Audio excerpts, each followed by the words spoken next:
La historia oficial de la vida de Bolívar se ha pintado como la de un héroe de proporciones épicas cuyas hazañas son ampliamente conocidas. Pero muy poco se ha escrito sobre el Bolívar personal, su forma de ser y sus verdaderos intereses. Henry Louis Ducou de Rayolstein, agregado militar del Libertador, publicó en 1828, un libro titulado Memorias de Bolívar, en donde describe detalladamente cómo era Colombia y Venezuela antes y después de la Revolución de 1810, las diferencias entre los criollos de Bogotá y de Caracas, la forma de ser de las mujeres, la sociedad, las costumbres, los valores, la pobreza, la educación, la influencia de la Iglesia en el gobierno y el pueblo, y asimismo, describe con muchos detalles la vida del Libertador, su descripción física, su forma de ser, sus defectos, y su abuso de poder como dictador. En un segundo libro, publicado en 1858, Memorias y documentos para la historia e independencia del Perú, escrito por presidente de Perú en 1823, describe a un Bolívar completamente diferente al que conocíamos, aunque se hace necesario corroborar con otras fuentes para confirmarlo. Los países latinoamericanos han sufrido una decadencia política y social durante tantos años, y son tan pocos los ejemplos de líderes a seguir que hayan dejado huella, que es natural buscar un modelo a seguir de alguna forma. Así como los países desarrollados, los modelos a seguir se van renovando en cada generación y reemplazando los anteriores, tal como Winston Churchill en Inglaterra, el general de Gaulle en Francia, Theodore Roosevelt y John F. Kennedy en Estados Unidos, Konrad Adenauer en Alemania. En Latinoamérica se sigue buscando ese modelo. De esta forma, cada país, cultura, comunidad, partido político tiene la necesidad de mantener vivos a sus héroes, un modelo a seguir que satisfaga los ideales con los que ellos se sienten representados. Asimismo ha sucedido con Bolívar, la falta de nuevos modelos a seguir en recientes generaciones ha dado pie para seguir mirando al mismo líder una y otra vez, convirtiéndolo así en el único modelo ideal, a pesar de que el contexto social y político de ahora es muy diferente. Bolívar es tal vez el único héroe que puede ser admirado tanto desde la izquierda como desde la derecha política, a diferencia de otros modelos revolucionarios como José Martí, Che Guevara, Fidel Castro o Marx. Así que los que quieren ver a Bolívar como un hombre revolucionario o como un hombre político o como ambos así lo ven. Se ha dicho que la Carta de Jamaica es la compilación de su verdadero pensamiento y visión política para Latinoamérica. Esta fue escrita en 1815, mucho antes de las batallas de independencia y de tener tanto poder y enemigos, y esta, junto con el Manifiesto de Cartagena, se ha convertido en la guía para futuros líderes bolivarianos. Conocer al verdadero Bolívar podría ser difícil, pero es posible gracias a la gran cantidad de cartas, libros y testimonios de personas que tuvieron contacto personal con él, tal como la compilación de documentos hecha por el general Oleari, amigo personal de Bolívar, y a quien Manuelita Sáenz entregó también todas sus cartas. Son alrededor de 32 tomos de cartas y documentos. Bolívar fue objeto en vida de muchos enemigos, detractores, admiradores y seguidores. Muchos de ellos solo escuchaban las buenas noticias de sus triunfos y de esta manera salían a recibirlo con grandes agasajos. Los siguientes textos muestran el otro ángulo, la otra versión, el lado que manejaban los que no estaban contentos ni con sus políticas, su pensamiento, su forma de ser. Dado que se basa en recuentos personales, no se puede establecer el grado de veracidad sino leyéndolos dentro del contexto apropiado, mediante una valoración racional y neutral de los hechos descritos y corroborándolos con otras fuentes no oficiales de la época. El primer libro, Las Memorias de Bolívar, escrito por el general Villaume Ducoudray y publicado en Boston en 1828 y en Londres en 1830, ofrece unas descripciones muy sensatas, detalladas y aparentemente neutrales de la sociedad, la cultura, y el ambiente político y social de la época, y describe con detalles la fisionomía y personalidad del Libertador. El segundo libro, Memorias y documentos para la historia de la independencia del Perú, publicado en 1855, 25 años después de la muerte de Bolívar, describe cómo actuó Bolívar en el Perú cuando llegó con su ejército libertador. Son una serie de anécdotas de las pretensiones políticas de Bolívar en el Perú, su forma de ser, especialmente con las mujeres y los demás oficiales y las razones por las que fue expulsado de allí. La mayoría de las anécdotas de Bolívar lo describen como un ser muy despreciable. Para establecer la veracidad de las anécdotas es necesario corroborar con otras fuentes de la misma época sobre los mismos acontecimientos. Memorias de Bolívar de Villaume du Coudray-Olsten.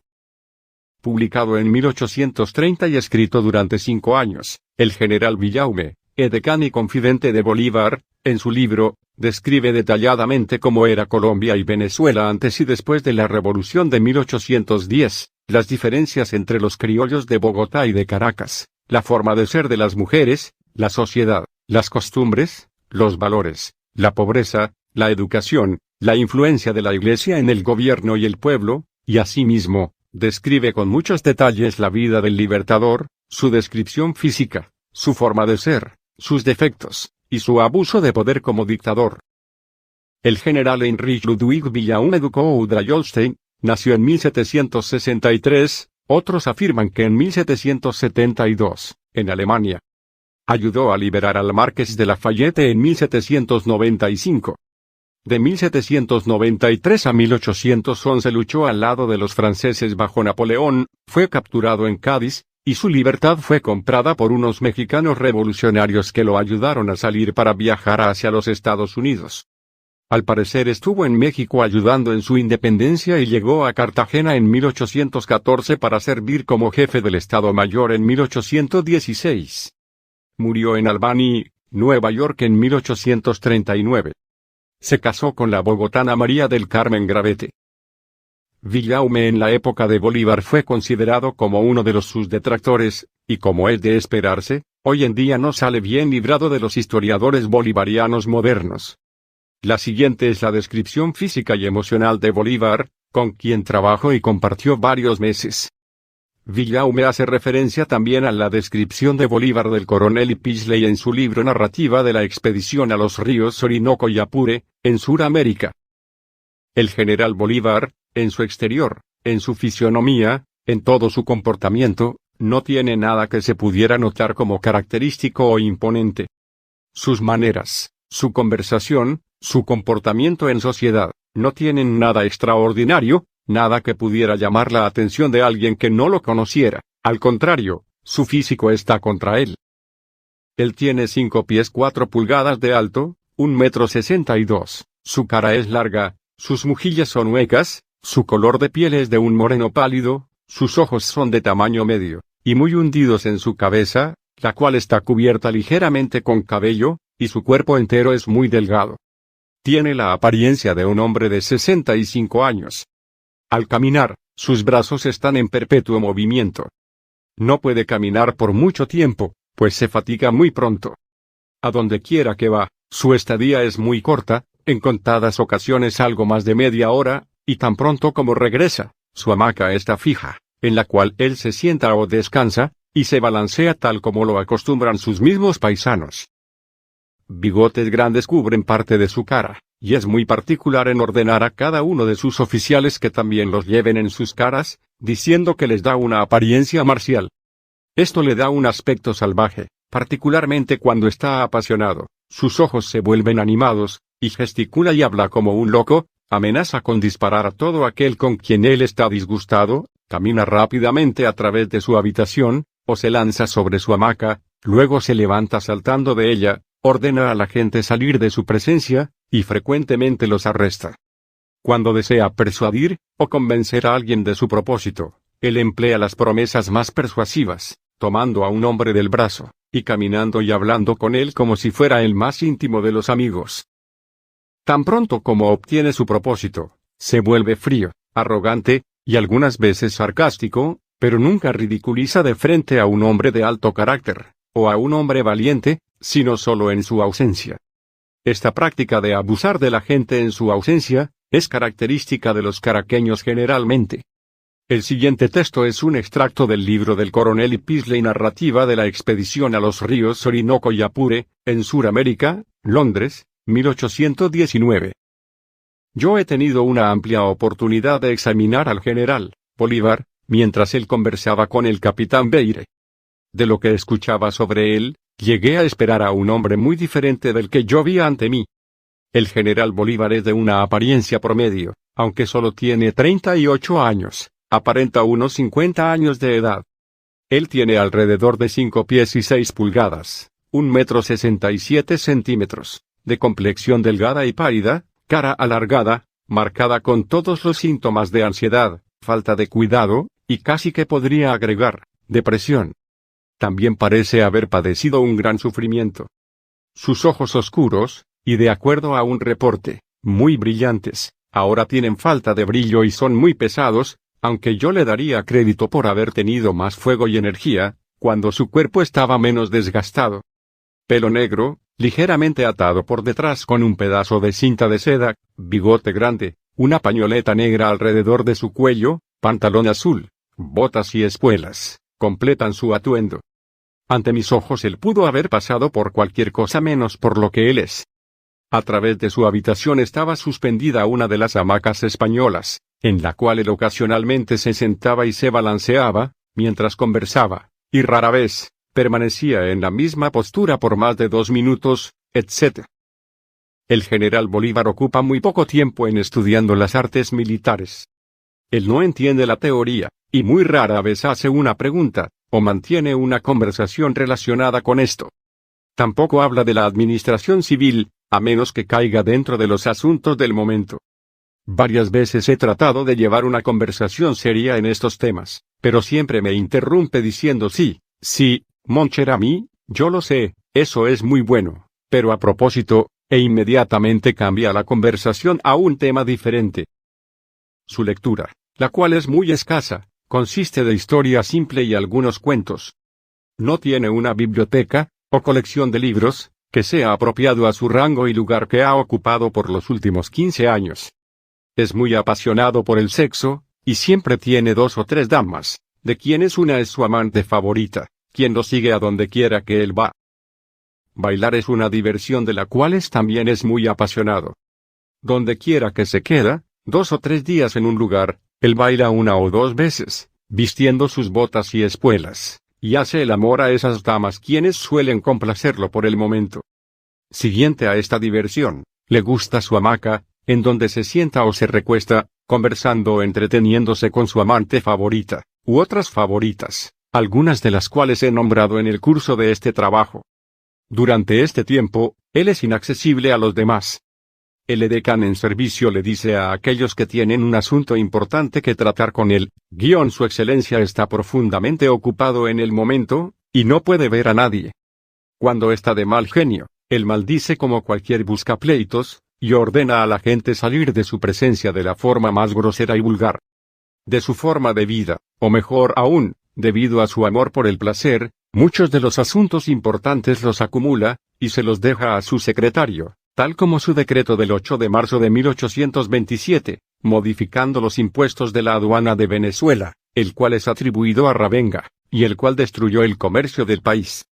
Cuando de repente se acuerda de sus asuntos pendientes, llama a su secretario, y le da instrucciones para que escriba la carta o el decreto.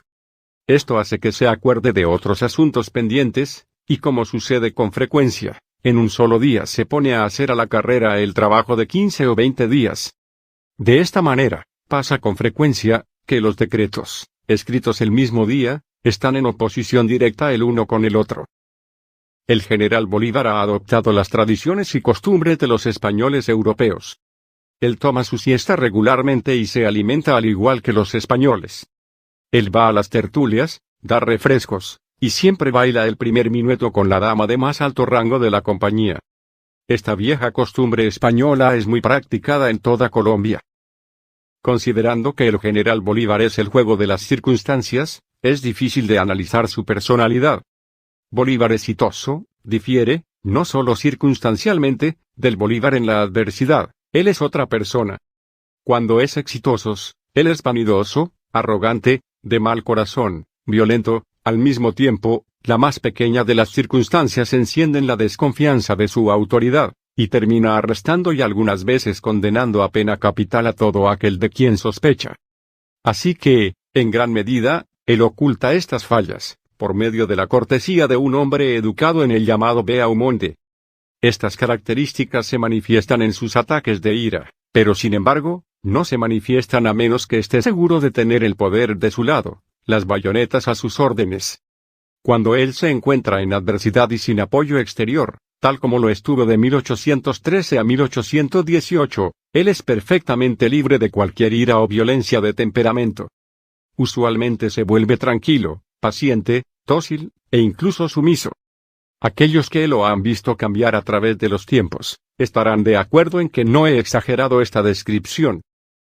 Los defectos predominantes de la personalidad del general Bolívar son la ambición, la vanidad, la sed por el poder absoluto e indivisible, y una gran disimulación.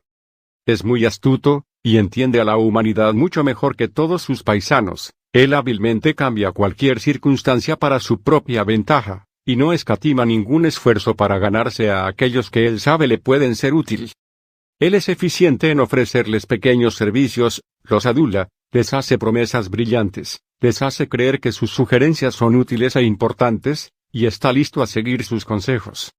Si una tercera persona le sugiere algo, o se encuentra con algún éxito inesperado, él regresa a su verdadera personalidad, y se vuelve vanidoso, arrogante, enojado y violento, se olvida de todos los servicios y obligaciones, habla con desprecio de todos los que adulaba, y si no tienen ningún poder, los abandona, pero siempre manifiesta una disposición para evitar a aquellos que él sabe que lo pueden enfrentar y resistir.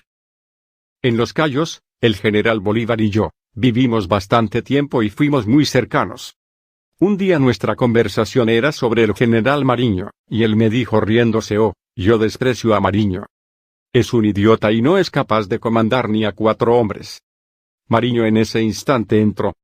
Bolívar lo recibió en la puerta y lo abrazó calurosamente, como si fuera un amigo muy querido. Nos quedamos juntos hablando como 1 hora o más. Este libro sirvió como la fuente de información para que Karl Marx escribiera una extensa biografía de Bolívar publicada en 1858 en el volumen I de la New American Encyclopedia, en donde critica sus actos y lo describe como cobarde y miserable. Los grupos de izquierda le restan importancia a este artículo y lo rechazan vehementemente, pues según ellos, Marx desconocía los verdaderos hechos de la independencia de Latinoamérica. Memorias y documentos para la historia de la independencia del Perú. Causas del mal éxito. Los siguientes son apartes de este libro publicado en 1855, escrito por P. Purbonena, anagrama de un peruano, seudónimo de José de la Riva Agüero y Sánchez Boquete nacido en 1783 y muerto en 1858. Riva Agüero participó en el movimiento de independencia del Perú, apoyó al general San Martín cuando estuvo en el Perú y ocupó el Ejecutivo. Cuando San Martín partió, Riva Agüero fue nombrado presidente de la República en 1823. Su vida política fue muy tormentosa y el Congreso le retiró su apoyo varias veces. Fue depuesto por Antonio José de Sucre hasta la llegada de Bolívar al Perú. Para no perder su poder, trató de conciliar con el virrey para evitar la llegada de Bolívar, por lo que fue acusado de traición y arrestado. Terminó exiliándose en Chile, en donde al parecer escribió este libro, en donde describe, según él, todos los atropellos cometidos por Bolívar y San Martín en el Perú. Riva Agüero hace una extensa introducción, en donde expresa todo su punto de vista y pensamiento sobre los errores cometidos en el Perú para lograr su independencia y lo importante de contar toda la verdad sin ocultar hechos ni vanagloriar a héroes que no lo merecen. En su libro, escrito bajo el seudónimo de Purbonena, se refiere a su nombre real, Riva Agüero, en tercera persona, y defendiéndolo y mostrándolo como una víctima más del fallido proceso de la independencia. En la introducción, recalca varias veces lo importante de ser imparcial al escribir la historia, describiendo tanto los hechos buenos como malos de sus protagonistas, para poder lograr su veracidad. Dice en su introducción: en la publicación que hacemos en esta obra, de algunos de los defectos de ciertas personas, hemos considerado que son notorios a una parte de los habitantes del Perú, y sobre todo porque los crímenes, y demás excesos de aquellas han sido la causa principal del mal resultado que ha tenido la independencia. Repetimos aquí lo de Tácito, que sin odio y sin envidia referimos acerca de esas gentes lo que estamos en el deber de referir. La historia se debe, pues, escribir con veracidad, y manifestar en ella a las personas con todas sus cualidades, si éstas son buenas, para que sirvan de ejemplo a las generaciones venideras, y si por el contrario, para que el relato de sus crímenes e inmoralidad sirva de preservativo y de horror a los hombres. Según estos principios, todo historiador que solamente se contrajese a relatar las acciones buenas, y pasase por alto las malas, no sería la historia la que escribiese, sino un panegírico de aquellas, y faltaría a su deber, porque la ocultación de las faltas, excesos o crímenes que hubiesen cometido las personas que pasan a la historia, quedarían ignorados, lo que equivale a escribir la historia sin imparcialidad y en contravención a ella misma. Algunos indican que en este libro desahoga, al parecer, todo su despecho hacia una carrera frustrada y llena de obstáculos y termina vengándose de sus enemigos para limpiar su nombre a través de su seudónimo Prubonena. No por eso se le puede descartar o mirar con indiferencia, pues justamente esas son las anécdotas que escuchó, vivió o incluso se pudo haber imaginado, durante la época de la independencia. Aquí algunos apartes. Si nos hubiésemos de ocupar detalladamente de sus excesos, de Bolívar, sería necesario escribir muchos volúmenes, y por otra parte no siendo el objeto de esta obra, sino manifestar las causas que han ocasionado el mal éxito de la independencia del Perú, nos ceñiremos aquí solamente, a relatar algunos hechos en comprobación de nuestros acertos, remitiendo a los lectores que quieran tomar más datos, a lo mucho que se ha publicado ya sobre este hombre funesto. Daremos aquí principio asentando, que Bolívar tomó el partido de la independencia por no pagar a la Real Hacienda una suma considerable que le debía. Este hecho es notorio. He aquí descubierto que no fue por patriotismo el partido que tomó contra la causa del rey, sino por no pagar esa ingente suma a la Real Hacienda.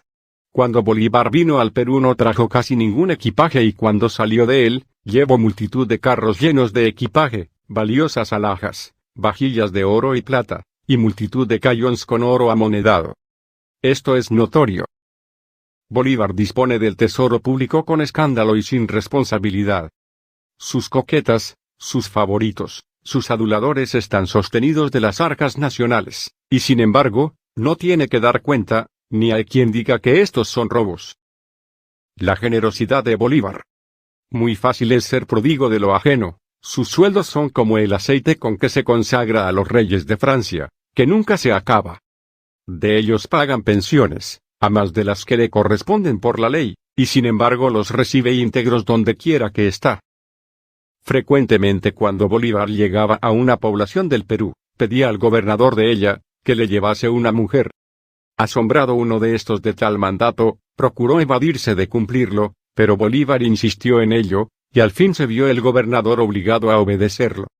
No hallando mujer alguna que quisiese prestarse a ese escándalo público, volvió el encargado y dijo a Bolívar que no había hallado sino una negra, y que él no se había resuelto a hacerla venir a su habitación. Entonces Bolívar irritado, le dijo, yo le he pedido a una mujer bien parecida, y no separe en que sea negra o blanca, porque una mujer es lo que quiero. Hallándose Bolívar en el Perú, trataba un día en su mesa a tiempo de la comida, acerca de cierta señora casada con un general, expresándose sobre las cualidades de ésta, y diciendo en alta voz que en la noche anterior la había tenido de visita. A tiempo de la algazara que sobre esto se había formado entre él y sus comensales, se aparece el marido de esa señora, y Bolívar lo hace sentar a su lado.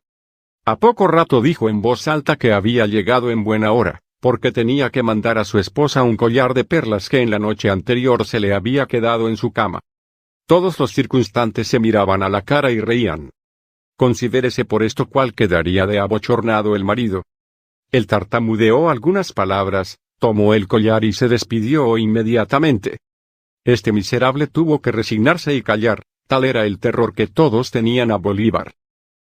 Sería de nunca acabar, si hubiésemos de referir aquí, las extravagancias y acciones oeces de Bolívar, y por esto nos contentaremos con relatar solamente dos anécdotas, y por ellas se podrá juzgar de su falta absoluta de educación. En un convite que le dio en Arequipa el general don Pío Tristán, hallándose Bolívar sentado en la mesa, al acabarse la comida, esto es, cuando ya el vino se le había subido a la cabeza, lo que era en él muy frecuente, se paró repentinamente sobre la mesa, y se puso a pasear de un extremo a otro de ella con un vaso de vino en la mano para decir un brindis. Después de pisatear los platos, vasos y botellas, y de arrojar al suelo con los pies cuanto había en la mesa, prorrumpió su desconcertado discurso, o su improvisado brindis. Esta acción brutal sorprendió, como era natural a las personas sensatas que se hallaban ahí, y llenas de estupor, sorpresa y confusión no sabían qué hacer, ni a qué atribuir ese acto de locura. El general Tristán vio bien tristemente ese desacato, y la destrucción de su servicio de mesa de rica porcelana, selecta cristalería, y lujosas alfombras. Los concurrentes se levantaron de la mesa y se aprestaron a huir de allí, después de haber sido sus vestidos bastante salpicados con las salsas de los guisos y con los vinos que contenían las botellas que arrojaba en el aire frenético Bolívar.